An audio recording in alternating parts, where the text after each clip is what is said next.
नमस्कार, मैं हूं दीपक और आप देख रहे हैं DSK talks. Big boss OTT जिससे कि लगभग मेरा मोह भंग हो चुका है। मुझे अब ये सीज़न बहुत ही ज़्यादा बोर लगने लगा है। मेरा तो मन भी नहीं करता एपिसोड्स देखने या रिव्यू करने का। लेकिन कल कुछ ऐसा हुआ जैसे कि फुकरा ने ज़बरदस्त तरीके से ट्रक उर्फ टुनटुन उर्फ जनार्दन की बेटी को धो करके रख दिया। और जनार्दन की बेटी जो कि लोगों को पोक करती है, प्रोवोक करती है, लेकिन जब उसके ऊपर सामने से पलटवार होता तो कैसे वुमन कार्ड, अबला कार्ड खेलती है। और इस जनार्दन की बेटी को भर भर के सपोर्ट करती है भट्ट की बेटी। भट्ट की बेटी जो कि पिच एक्सपर्ट है, पर्सनैलिटी एक्सपर्ट है, पारखी है, लोगों की अपब्रिंगिंग निकालती फिरती है। लेकिन भट्ट की बेटी को ना खुद की गलतियां दिखाई देती हैं, ना ही जनार्दन की बेटी की गलतियां दिखाई देती हैं। इनफैक्ट भट्ट की बेटी तो नेक्स्ट लेवल का फॉल्स नैरेटिव चला रही है कि बेबिका आप डिग्निटी रखो, अपनी डिग्निटी रखो, अपनी डिग्निटी। अरे डिग्निटी और बेबिका का कहीं कोई सरोकार या संबंध है ही नहीं। जहां डिग्निटी होगी वहां बेबिका नहीं होगी। ठीक वैसे ही जहां ईमानदारी होगी वहां केजरीवाल नहीं होगा। गजब बेइज्जती है। अब आप कहेंगे भैया डीएसके आप यहाँ पर भी पॉलिटिकल एंगल घुसेड़ ही लाए, लेकिन क्या करें भैया, बेबिका और केजरीवाल की पर्सनैलिटी एक ही जैसी है। दूसरों पर आरोप लगाएंगे लेकिन खुद कितने दूध के धुले हैं, कितने गटर से धुले हैं, आपको सबको क्लियरली दिखाई दे रहा है। खैर कल जो एपिसोड स्टार्ट हुआ वो गाने वाने के बाद हम क्या देखते हैं कि फादर एंड डॉटर यानी कि जिया और जड, भाई बाप और बेटी का रिश्ता है। लेकिन ऐसी कैसी बेटी जो अपने बाप का सामान रखने के लिए जगह नहीं देना चाहती है। और फलक और अविनाश जो कि साथ में बैठे रहते हैं। फलक ने इस एपिसोड के स्टार्ट में बोला था इसको, जिया को, जिया तेरे सारे फ्लॉस होने के बावजूद मैंने तुझे एक्सेप्ट कर लिया है। हाँ मैंने तुझे कबूल कर लिया है, कबूल है कबूल है कबूल है। लेकिन ऐसा कैसा कबूल है कि थोड़ी देर के बाद जब ये जिया बोलती है कि जया नहीं यार, ये फलक और अविनाश आप मिस्टर एंड मिसेस सचदेव ऐसे करके कुछ बोलती है। ओए ऐसे कैसे बोल दिया, ओए ऐसे कैसे बोल दिया। थोड़ी देर पहले तो जिया तेरे सारे फ्लॉस के बावजूद मैंने तुझे एक्सेप्ट कर लिया है। थोड़ी देर के बाद तू ऐसा मत बोलना भाई, ऐसे कैसे बोल दिया। अब साथ में बैठे रहते हो, गुटर गूं करते रहते हो, तो देखने में तो यही लगेगा ना कि मिस्टर एंड मिसेस सचदेवा बैठे हुए हैं। हालांकि ये बात जिया के ऊपर भी लागू होती है जो कि जड के साथ हक करती रहती है, एक ही रजाई में बैठ जाते हैं। फादर एंड डॉटर कहीं से कहीं तक नहीं है। लेकिन कैसे यहाँ पर भी ये जिया और जड एक अलग ही नैरेटिव चला रहे हैं कि बाप बेटी का रिश्ता, काहे का बाप और काहे की बेटी है। 8-10 साल का एज डिफरेंस है। 8-10 साल में कौन बाप और कौन बेटी बन जाता। लेकिन नहीं, बिग बॉस में तो रिश्तों की मर्यादा की धज्जियां उड़ाई जाती हैं। ये बेबिका जो कि शास्त्र की ज्ञाता है, मीट मांस मटन सब खाती फिरती है लेकिन शास्त्र की ज्ञाता बनी फिरती है। खैर यहाँ पर ये सब डेली जो रूटीन होता रहता है किचन में, ये कुछ बनाती रहती है। ये क्या नाम इसका, मनीषा। मनीषा कहती है अगर जिया कप्तान बन सकती है तो हम काहे नहीं कप्तान बन सकता बे, हम कप्तान बनूंगा, जरूर बनूंगा। और ये बेबिका जो कि एक वीक पहले तक जड की रियलिटी शो मी और रियलिटी करके जब जड को इसने उकसाया था, उसके बाद जड ने कुछ दिखाया था, फिर उस जड के पीछे ये हाथ धो करके पड़ गई थी। उसने मेरे को देख के थूका, उसने मेरे को बोला कि टांग देगा, ऐसे ऐसे करके। अब वही जड जो है वो इसका बेबिका का एकदम खास बन चुका है भैया। इसको मनीषा को टीज करने के लिए ये अतरंगी हरकतें कर रहे हैं। तो आप देख सकते हैं, समझ सकते हैं कि बिग बॉस में इक्वेशंस कितनी जल्दी बदल जाती हैं। अब वो बेबिका के फैंस जो कि जड को गाली दे रहे थे और वो जड के कुछ फैंस जो कि बेबिका को गाली दे रहे थे, अब वो कहां जाएंगे। खैर ये तमाम चीजों के दौरान घर में हो जाती है कैप्टनसी वाली टास्क, जहां पर बीबी क्लासरूम बना था। अब यहां पर मनीषा बनी है हिंदी क्लास टीचर। लेकिन वो आते से good afternoon student stand up, मतलब हिंदी टीचर है लेकिन हिंदी से उनका दूर दूर तक कहीं कोई राबता नहीं था। यहाँ पर जो टीचर है उन्हें गुलाब के फूल मिलेंगे, जिसके पास ज़्यादा गुलाब के फूल होंगे वो कैप्टनसी के दावेदार बन जाएगा। और जो स्टूडेंट हैं, ये जो स्टूडेंट्स हैं, इन स्टूडेंट्स में जो मस्तीखोर स्टूडेंट होगा उसे क्लास टीचर बाहर खड़ा कर देगी। और बाहर जब वो स्टूडेंट जाएगा तो बाहर जितने टिफिन हैं वो बाकी सारे बच्चों के टिफिन अपने उसमें रैक में रख लेगा। जिसके पास ज़्यादा टिफिन होंगे वो भी बन जाएगा कप्तानी का दावेदार। लेकिन अभिषेक जिसे कि बीबी वर्स के तहत घर वालों ने कैप्टनसी के लायक नहीं समझा है, तो अभिषेक कितना भी अच्छा कर ले वो कैप्टन नहीं बन सकता। तो हम यहाँ देखते हैं कि मनीषा जो रहती है वो हिंदी के बजाय फिलोसफी के ज्ञान देने लगती है। पूजा भट्ट वहाँ पर बालों में हेडबैंड लगा के वो अलग ही जुगाली करती फिरती है। मतलब हिंदी की क्लास थी लेकिन यहाँ हिंदी छोड़ करके दुनिया भर की पंचायत हुई। यहाँ पर मनीषा जो रहती है वो अभिषेक को बाहर कर देती है। अभिषेक सारे टिफिन अपने रैक में रख लेता है लेकिन वो कैप्टन नहीं बन सकता है एफर्ट के बावजूद। तो वो जिया को बाहर कर देता है कैप्टनसी की रेस से। जिया की फोटो फाड़ देता है, जिया के गुर्दे छिल जाते हैं। एक ही फोटो अच्छा था वो भी फाड़ दिया, ई ना चल बे। खैर यहाँ पर आप ये भी कह सकते हैं कि मनीषा जो है वो अभिषेक की दोस्त है, तो मनीषा ने यहाँ पर पर्पसली इसको अभिषेक को क्लास के बाहर कर दिया। हालांकि जड़ जाना चाहता था क्लास के बाहर 2 गुलाब के फूल दे करके, लेकिन नहीं, मनीषा ने यहाँ पर अभिषेक को भेजा था। अगला राउंड आता है, बेबी का हिस्ट्री टीचर बन के आती है और वो भी इतिहास छोड़ करके दुनिया जहान की पंचायत करने लगती है और बात ही बात में वो अभिषेक के माँ बाप पर चली जाती है।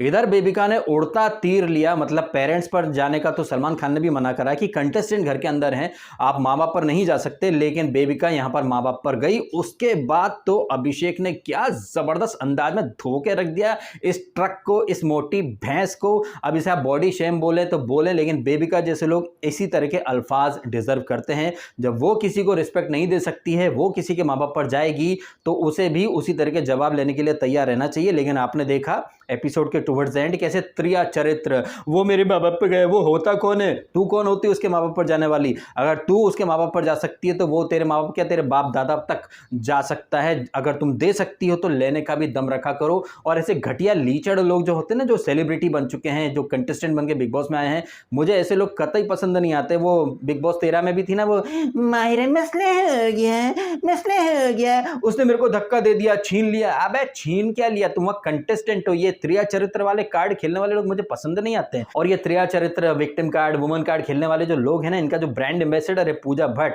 जैसी पूजा भट्ट वैसी उसकी सस्ती स्लेव। टाइम एंड अगेन ये दोनों वुमन कार्ड खेलते फिरते हैं और उसके बाद खुद को स्ट्रांग भी बोलते हैं, जबकि कहीं से कहीं तक ये पूजा भट्ट और ये जनार्दन की बेटी स्ट्रांग नहीं है। बाप के नाम की वजह से दोनों शो में आ चुके हैं। मेरिट या खुद के दम पर आना या खुद के दम पर आगे बढ़ना ना पूजा भट्ट को आता है, ना ही पूजा भट्ट की सस्ती स्लेव यानी कि बेबिका को आता है। हालांकि इस एपिसोड में पूजा भट्ट से थोड़ा सा दूर है ये फलक और अविनाश। और अविनाश मुझे फॉर अ चेंज काफी अच्छा लगा है, फलक भी फॉर अ चेंज मुझे काफी अच्छी लगी। इसे आप कह सकते हैं संगत का असर। पूजा भट्ट से कोई दूर होता है तो वो इंसान अपने आप अच्छा लगने लगता है। हालांकि यहाँ पर सेकंड राउंड में ये बेबिका जो भसड़ मचाती है, उसके बाद फुकरा ऑन फायर मोड में आता है और धो करके रख देता है। हालांकि इसी बीच गर्मा गर्मी में अविनाश की लॉटरी लग जाती है। अविनाश ने यहाँ पर एक्चुअली में सही चीज का स्टैंड भी लिया कि तुम टीचर हो, तुम अगर माँ बाप पर जाओगी तो स्टूडेंट तो जाएंगे ही ना। हालांकि अविनाश यहाँ पर बाहर चला जाता क्लास से और वो ये राउंड यहाँ पर जीतता है। वो फलक को भी निकाल देता है, अगले राउंड में वो पूजा को भी निकाल देता है। अविनाश जो रहता है वो कैप्टनसी का दावेदार बन जाता है। इधर टीचर के कोटे से यहाँ पर मनीषा जो रहती हैं वो दावेदार बन जाती हैं। अब यहाँ पर एक चीज है जिसके ऊपर आपका ध्यान जाना चाहिए कि डे 1 से घर में हुकूमत चलाने वाली पूजा भट्ट अब तक कोई टास्क जीत नहीं पाई हैं। पूजा भट्ट बहुत एक्सपर्ट हैं, बहुत ज्ञानी हैं, ये हैं वो हैं, लेकिन पूजा भट्ट को सारी चीजें प्लेट में सजा करके चाहिए। वो टास्क के थ्रू दौरान जाती भी हैं, कहती मैं फाइट नहीं कर सकती, मैं ये नहीं कर सकती। मतलब ऐसा है पूजा भट्ट का कि वो इनडायरेक्टली कहना चाहती आप सब हट जाओ, आप लोग जहां खड़े रहोगे मैं वहां पर नहीं आऊंगी, क्योंकि हम जहां खड़े होते हैं लाइन वहीं से शुरू होती है। इस अंदाज में वो चलना चाहती हैं, एफर्ट नहीं लेना चाहती पूजा भट्ट। और पूजा भट्ट एफर्ट लें भी क्यों भाई, बैठे बैठाए उन्हें नंबर 1 की रैंकिंग और बैठे बैठाए वो सबसे ज्यादा करेंसी मिल गई, तो एफर्ट क्यों लेना। यही तो फायदा है ना नेपोकिड होने का कि हत्ता चले न पैया, घर बैठे दे गुसैया। ये कहावत मेरी मम्मी बोला करती थी, अब वो इस दुनिया में नहीं है। खैर यहाँ पर मुद्दे की बात यह है कि किसी बड़ी पर्सनैलिटी का बेटा या फिर उनकी औलाद होने का कैसा जबरदस्त फायदा मिलता है ना, ऐसे पूजा भट्ट जैसे लोग या जनार्दन की बेटी जैसे लोग जिनमें टैलेंट या मेरिट कुछ भी नहीं है, लेकिन सिर्फ उन्हें वुमन कार्ड खेलना है और मैं जनार्दन की बेटी हूँ, मेरे बाप का नाम लेने की औकात क्या है उसकी। अब तेरी क्या औकात है, तू जनार्दन की बेटी ना होती तो शायद बिग बॉस के अंदर आ भी नहीं पाती। वो तो मल्हान फैमिली का बेटा है, अपने बूते आगे आया है। और आज रात को यादव फैमिली का लौंडा भी आ जाएगा, यानी कि एल्वेश यादव। अब एल्वेश यादव आया है तो जबरदस्त तरीके से भाई एक अलग ही लेवल पर जाएगा ये बिग बॉस ओटीटी का सीजन, क्योंकि उसके 10-15 मिलियन सब्सक्राइबर्स हैं। और जो दबंग अंदाज में एल्वेश यादव बात करता है, अब वो देखने के लिए मैं काफी ज्यादा बेताब हूं, क्योंकि कुछ अपडेट्स आई हैं लाइव फीड के थ्रू कि आते से ही उसने एक अलग ही रंग जमा दिया, भौकाल सा मचा दिया है। टीवी की जो बहू है जैसे फलक या अविनाश, इनको आड़े हाथों ले रहा है।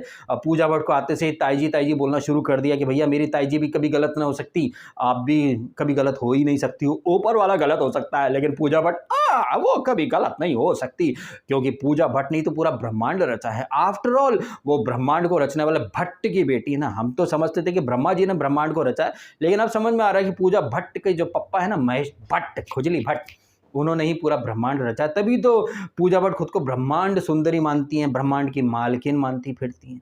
खैर इन सारी बातों के बीच में हम देखते हैं कि जिया और जड का पैचअप वगैरह भी होता रहता है। वहीं पूजा भट्ट वो साइरस की विदाई समारोह के बाद अंडे के ऊपर अब तक चीजें ड्रैग कर रही हैं। उसके बाद ये पूजा भट्ट बोलती है कि वो रेवेंज नहीं लेती हैं, वो लोगों को माफ कर देती हैं, वो बड़ा दिल दिखाती हैं, वो ग्रजेस नहीं रखती हैं, लेकिन अंडे की बात वो अब तक ले करके चली आ रही हैं। पूजा भट्ट, अगर आपको इतनी ज्यादा इंसानियत है तो आपके मुंह से हमने एक अल्फाज तो अभी तक नहीं सुना कि आपने भी अभिषेक के हक की रैंकिंग और करेंसी खा ली थी। तो जब आपको छोटी छोटी चीजें दिखाई देती हैं कि भैया अंडे ले लिए, उसका वो आपको पसंद नहीं तो उसके हाथ का बना केक या खाना क्यों खा रहे हो। पूजा भट्ट, आपको भी अभिषेक पसंद नहीं है तो आपने उसके हक की रैंकिंग क्यों डकार ली। आपको तो इतनी ज्यादा खुन्नस है कि भैया उसके आप कभी आप उसके फॉलोअर्स को टारगेट करती हो, कभी उसके सोशल मीडिया प्रेजेंस को टारगेट करती हो। यही चीज अगर वो पलट करके बोलती कि मैडम आपको इतनी ज्यादा दिक्कत है सोशल मीडिया फॉलोअर से तो आप हट जाओ ना इंस्टाग्राम से, अपनी बहन आलिया भट्ट को भी बोल दो छोड़ दे इंस्टाग्राम। तो कैसी दोगली है ये पूजा भट्ट नाम की चुड़ैल, आपको समझ में आ जाना चाहिए। और इस पूजा भट्ट की संगत में उड़ रही है बेबिका। हालांकि बेबिका का थोड़ा सा मुझे ऐसा लगा जब एपिसोड के स्टार्ट में वो जिया जब आकर के बोलती है कि तुम्हारा तो पैचअप हो चुका है जड़ और इससे अभिषेक से तुम मस्ती मजाक करती हो तो खाना बनाओ, तो अपना वो कुछ पॉइंट रखना चाहती है। लेकिन पूजा भट्ट एकदम जबरदस्त वकील बन करके अपनी ही पिपड़ी बजाती है। तो ये बेबिका बोलती भी है अंग्रेजी में कि मैम मुझे मेरा पॉइंट खुद रखने दो ना, लेकिन पूजा भट्ट अपनी ही पिपड़ी चलाती रहती है। तब बेबिका के मुंह से एक मैंने डायलॉग सुना था कि हद है यार, मतलब इंसान अपना पॉइंट खुद भी नहीं रख सकता, मुद्दा मेरा मैटर मेरा, लेकिन ये बोले जा रही हैं। तो बेबिका को भी कहीं ना कहीं रियलाइज तो हो रहा है, लेकिन क्या पता भैया भट्ट की बेटी है ना, भट्ट की बेटी ने कुछ वेब सीरीज या फिल्म ऑफर कर दी हो इसको बेबिका को, इसलिए ये बेबिका जो है वो दब जाती है भट्ट की बेटी के आगे। अदरवाइज ये वो बेबिका है जो कि किसी की बोली हुई एक भी बात उधार नहीं रखती है, करारे जवाब देती है, चिल्लाती है, चीखती है। आपने देखा ही कभी अभिषेक या फिर फलक या फिर ये अपनी दोस्त मनीषा, उसके खिलाफ भी इसने बगावत का बिगुल बजा दिया था, लेकिन पूजा भट्ट का नाम आते से वो सरेंडर कर जाती है मैम मैम मैम करके। अभी तो साइरस भी नहीं है और जड़ भी आसपास नहीं था, लेकिन फिर भी पूजा भट्ट इतनी ज़्यादा अंग्रेजी में बचर बचर करती रहती है जुगाली कर करके। लेकिन बिग बॉस वहाँ पर नहीं टोकता कि पूजा हिंदी में बात करे, क्योंकि बिग बॉस खुद डरता है भट्ट की बेटी से। खैर एपिसोड का एंड हो जाता है जहाँ पर ये अभिषेक और ये बात करते रहते हैं वही पूजा, अंडे और इन सारी बातों के ऊपर। तो यही सब रहा है एपिसोड का लबोलबाब। अब आप कमेंट करके बताइएगा आपके हिसाब से, जिस तरह से ये बेबिका और ये Pooja Bhatt time and again woman card खेलते रहते हैं, जिस अंदाज में अभिषेक ने करारा जवाब दिया है, इसको बेबिका की बोलती बंद कर दी है। और ये बेबिका इस कदर बौखला गई है कि गलत होने के बावजूद खुद को सही ही साबित करना चाहती है और वुमन कार्ड खेल रही है। अब देखना इंटरेस्टिंग होगा कि सलमान खान इस इंसिडेंट के ऊपर क्या बोलेंगे। अरे यार डीएसके क्या बोल रहे हो, क्या बोलेगा सलमान खान, कुछ मेहमानों को बुला लेगा, कुछ फन एक्टिविटी करवाएगा, हमने ऐसा किया है वैसा किया है, बीच बीच में शॉर्ट में वो सुट्टा भी मारता रहेगा, चलो ये फैंस वाली टास्क करते हैं, चलो रैंकिंग वाली टास्क करते हैं, चलो किसी को फिल्म वाला टाइटल देते हैं, चलो वाइल्ड कार्ड 2 नया है, इनके बारे में आपके क्या क्या रिएक्शन है, ऐसी टाइम पास एक्टिविटी करेगा और जनता को बेवकूफ़ बना देगा कि जनता है असली बॉस, जनता है असली बॉस। जब जनता है असली बॉस तो फिर वाइल्ड कार्ड कौन कौन आने चाहिए, इसके बारे में जनता से पोल या वोट करवाया था क्या, या फिर जनता से परमिशन ली थी? जनता तो सिर्फ नाम के लिए है भैया, एक्चुअली में जनता के कंधे पर बंदूक रखकर मेकर चलाते हैं। खैर आप कमेंट करिएगा आपके ओपिनियन, आपको वीडियो अच्छा लगा है तो लाइक जरूर कीजिएगा और कीजिएगा चैनल को सब्सक्राइब भी यदि आपने नहीं किया तो। मिलते हैं आपसे अगले वीडियो में। आपने समय निकाला, वीडियो देखा, आपका बहुत बहुत धन्यवाद। Thank you so much.